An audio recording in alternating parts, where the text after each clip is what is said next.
경매에서 권리 분석에 문제가 없다면 그 물건 묻지도 따지지도 않고 낙찰받아도 된다고 생각하시나요? 그렇게 강요하는 분도 많은데 실전에서는 묻고 따져보면 꼭 그렇지가 않습니다. 예를 들어서 이 경매 물건을 볼게요. 권리 분석에 아무런 문제가 없죠? 하지만 이 물건은 함정이 있습니다. 다세대 빌라로 나와 있지만 실제로는 상가입니다. 그러면 다세대 빌라로 바꾸면 되지 않을까요? 방금 몇 분 네라고 하신 것 같은데 그분들은 이 영상 끝까지 보셔야 합니다. 지금부터 경매 물건에서 권리 분석보다 더 중요한 물건 분석에 대해 설명드리겠습니다. 경매 물건 분석에는 두 가지가 있는데 권리 분석과 물건 분석입니다. 권리 분석은 요즘 경매 정보 사이트에서 거의 대부분 다 해줍니다. 말소 기준 권리, 임차인 대항력, 배당 여부까지 요즘은 다 정리되어 있죠. 그래서 경매 물건의 80~90%는 권리 분석에서 아무 문제가 없습니다. 실제로 경매에서 실패하는 이유를 보면 권리 분석을 잘못해서 실패하는 경우는 거의 없습니다. 진짜 문제는요, 물건 분석입니다.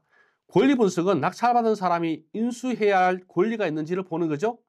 하지만 물건 분석은 다릅니다. 그 부동산 자체에 하자가 있으면 그 하자를 낙찰자가 고스란히 떠안는 겁니다. 이건요, 권리 분석과는 전혀 다른 얘기입니다. 우리가 경매로 부동산을 낙찰받는 건 싸게 사서 이익을 남기고 팔려고 하는 거잖아요. 그래서 권리 분석을 통해서 추가로 돈이 들어갈 부분이 있는지 조사하는 거고요. 하지만 물건 분석은 그 부동산 자체에 하자가 있는지 활용 가치가 있는지를 조사하는 겁니다.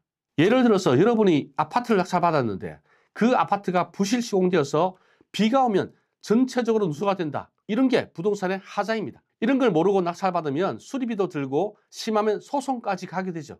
경매에서 권리 분석은 경매 법원 서류만 제대로 봐도 충분합니다. 하지만 권리 분석에서 문제가 없다고 하더라도 물건 분석에서 문제가 있는 경매 물건을 낙찰받아서 손해를 보는 사례가 계속 발생하고 있습니다. 왜냐하면 그 부동산에 숨겨져 있는 하자는 경매 법원 서류로는 알 수가 없기 때문입니다. 사례를 한번 볼게요. 부천시 소사구 소사본동에 있는 다세대 빌라가 경매에 나왔습니다.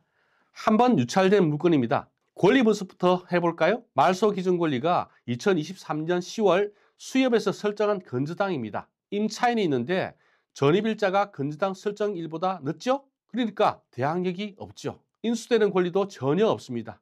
권리 분석 깨끗하죠. 그런데 물건 분석을 해보면요, 참고사항에 어떻게 나와 있죠? 근린 생활시설 소매점으로 나와 있고 현황은 다세대 주택이라고 써져 있습니다. 건축물 대장을 보면 이 호실은 소매점으로 등록되어 있습니다. 소매점은 옷이나 완구 같은 제품을 파는 상가죠. 그럼 이 소매점을 상가로 이용하지 않고 주거용으로 이용하고 있는 것, 이건 위법이죠.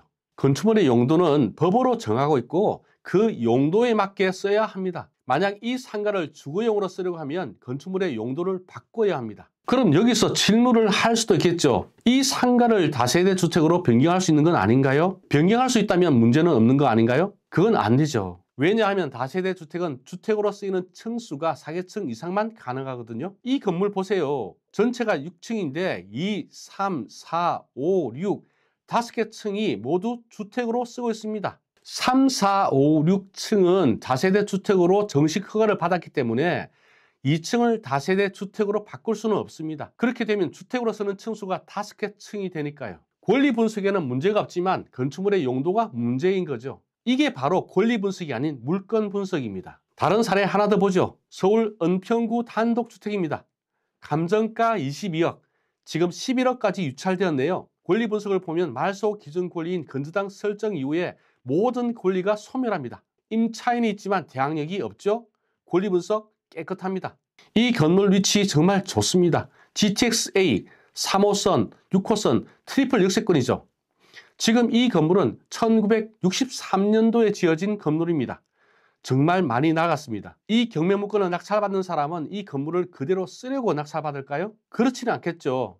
허물고 다시 지으려고 하겠죠. 하지만 이 경매 물건에는 숨겨진 문제가 있습니다. 골목길처럼 생긴 이 부분 있잖아요. 여기가 2m가 안 됩니다. 그럼 이 땅에는 건축 허가가 나지 않는 거죠. 법에서 그렇게 정하고 있거든요. 예전에는 건물을 지었다고 하더라도 지금은 건물 못 짓습니다. 1963년도에 지어진 건물이 그대로 있는 이유가 바로 이겁니다. 허물고 다시 지을 수 없다면 이 물건은 활용 가치가 거의 없죠. 이처럼 권리 분석과 물건 분석은 다른 개념입니다. 이렇게 얘기하는 분도 있을 거예요. 그럼 물건에 하자가 있는 경우에는 경매를 취소해 줘야 하지 않나요? 하자가 있는 물건을 팔면 안 되잖아요. 그런데 그건 안 됩니다. 일반 매매에서는 물건의 하자가 있을 때 계약 취소 사유가 됩니다. 그런데요, 경매는 다릅니다. 경매는 권리의 하자만 매각 불허가 사유입니다. 권리의 하자란 예를 들어서 아파트를 경매로 낙찰받았는데 대항력 있는 임차인이 있지만 경매에서 그 사실이 누락된 경우죠. 이때는 매각 불허가 신청을 하면 받아줍니다. 그런데 아파트를 낙찰받고 나중에 보니까 안에 있는 인테리어가 전부 망가져 있는 거죠. 방문도 다 망가져 있고 기둥도 다 찍혀 있는 거죠. 이건 물건의 하자에 해당돼요. 물건의 하자는 경매에서는 매각 불허가 사유가 안 됩니다. 그래서 경매에서는 권리 분석뿐 아니라 물건 분석이 정말 중요합니다. 그럼 경매에서 물건의 하자가 있는지 여부를 제대로 확인하려면 어떻게 해야 할까요? 경매 정보지에는 안 나옵니다. 답은 하나예요. 여러분이 직접 확인해야 해요. 부동산에 숨은 문제가 있는지 부동산의 활용에 문제가 있는지 확인해야 하는 거죠. 이걸 할 수 있으려면 부동산에 대한 공부를 좀 해야 합니다. 부동산은 토지와 건물로 이루어져 있으니까 토지에 대한 공부, 건물에 대한 공부를 좀 해야 해요. 토지면 용도 지역이 무엇인지, 도로에 접해 있는지, 건물이면 용도 구조가 중요하죠. 조금 어렵죠? 하지만 여러분이 경매를 배웠다고 하더라도 이 부분에 대한 이해가 없으면 언제든지 함정에 빠질 수가 있는 겁니다. 토지 공부, 건물 공부, 이걸 해야 경매에서 위험을 피할 수 있습니다. 오늘 영상 보면서 아마 느꼈을 겁니다. 경매는 권리 분석만 깨끗하다고 끝나는 게 아니라는 거죠. 그리고 대부분의 실패가 물건 분석을 제대로 못해서 생긴다는 사실이죠. 하지만 걱정하지 않으셔도 됩니다. 지금 이 내용을 이해하셨다면 많은 분들이 가장 많이 실수하는 구간은 이미 넘어오신 거예요. 그리고 핵심은 단 하나입니다. 경매의 성패는 결국 토지를 해석하는 힘에서 갈립니다. 토지를 알면 건물의 활용 가능성, 하자, 미래 가치가 선명해지고 경매가 훨씬 단순해집니다. 그래서 결론은 이겁니다. 토지를 공부하면 실수는 줄고 남들이 못 보는 기회를 먼저 볼 수 있습니다. 이게 제가 토지 지식을 반복해서 강조하는 이유입니다. 이 기준을 하나씩 잡아드릴 테니까 그냥 따라오시면 됩니다. 물건 분석으로 숨은 가치를 찾은 실제 사례는 고정 댓글에 영상으로 올려뒀으니까 참고해보세요. 도움이 되셨다면 구독과 좋아요 부탁드리고 다음 영상에서는 더 유용한 이야기로 찾아뵙겠습니다. 감사합니다.